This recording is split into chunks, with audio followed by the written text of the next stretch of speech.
Okay, we're on the 14th problem, and I'm going to certainly walk you through the problem at this point. Um, the point is that you should not be looking at an answer key until you've made some attempt to solve the problem. And uh, before you solve the problem, it certainly suggests it takes time to get through it.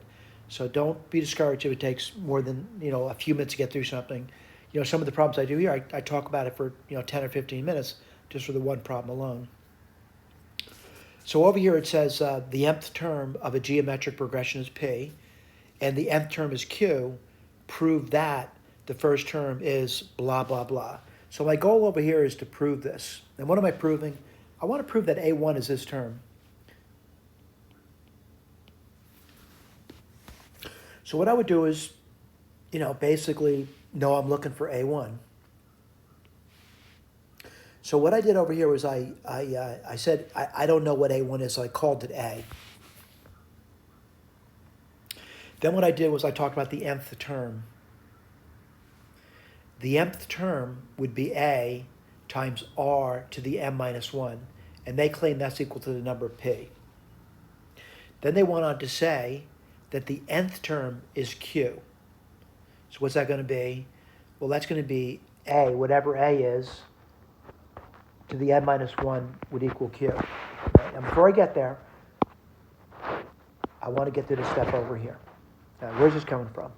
So let me write it down. So a to the r m minus 1 equals p.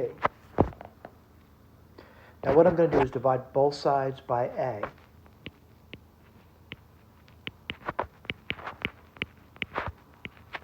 And then what I'm going to do is take the m minus 1 root of both sides. So we're going to get r equals p over a 1 over m minus 1.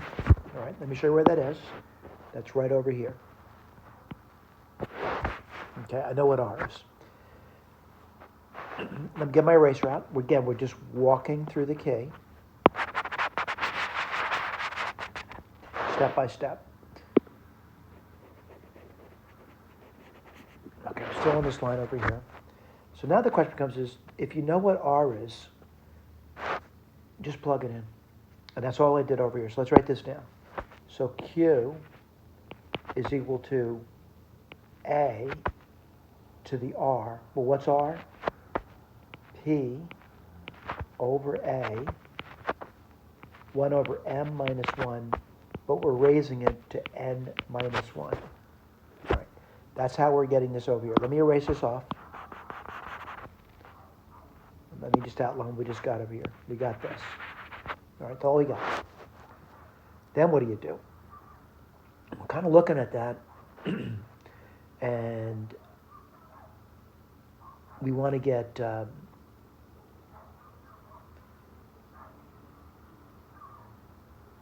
let's raise both sides to the m minus 1. All right, let's do that. So if I raise both sides of this to m minus 1, I would get a to the m minus 1. I would get p over a to the n minus 1 equals q to the m minus 1. That's where this line is coming from. All right, let me get my eraser out.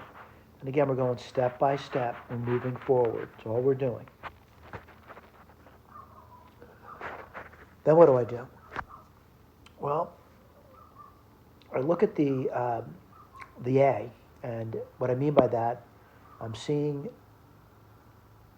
an a here, that's raised to the n minus 1, and an a here raised to n minus 1. So basically using rules of exponents.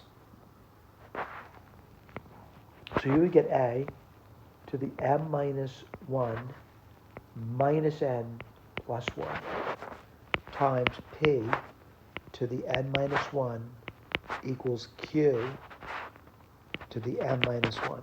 All right? Now the exponent on the a over here, if you realize, if you look at it, the ones cancel off, and you would just get a to the m minus n times p to the n minus 1 q m minus 1. All right, I'm going to get my eraser out. And I want to just erase this line here. Not erase, but erase the highlighting. And I want to highlight what we got over here. That's what we have. All right, now someone says, what are you looking for? We're looking to find out what A is. That's what we're looking for. So what do I do now?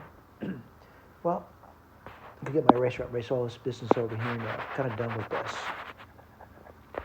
No need to look backwards when you're going forward, by the way. Now, of course, if you're going forward and you're stuck, you might have to look backwards. But right now, I'm not looking backwards. What I'm going to do, let's see what I'm going to do. I'm going to take both sides and divide by p to the n minus 1. I'll write this over here. We're getting real close now.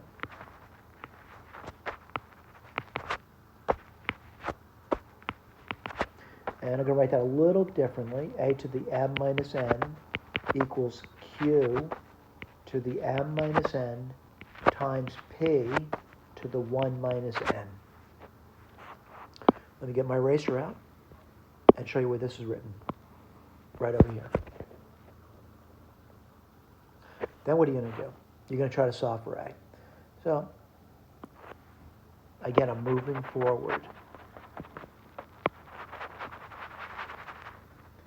Looks pretty easy. And then we'll look to see if we've accomplished what we said we were going to accomplish. And we're going to get A would equal Q to the m minus 1 times P to the 1 minus n raised to the 1 over m minus n power.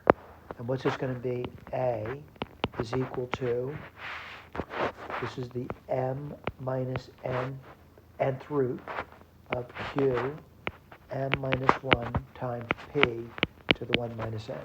Now granted, someone says, was I really aiming for that? Well, they said you were aiming for it. So we got the m minus nth root of P to the 1 minus n Q to the m minus 1. So we've done what we expected to do. So again, a big QED.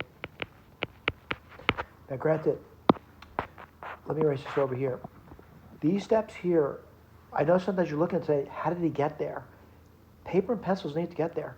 Someone doesn't look at this and write this down immediately, nor does someone look at this and write this down immediately. You got to get paper and pencil out and struggle with that. That's part of the learning curve. Thank you.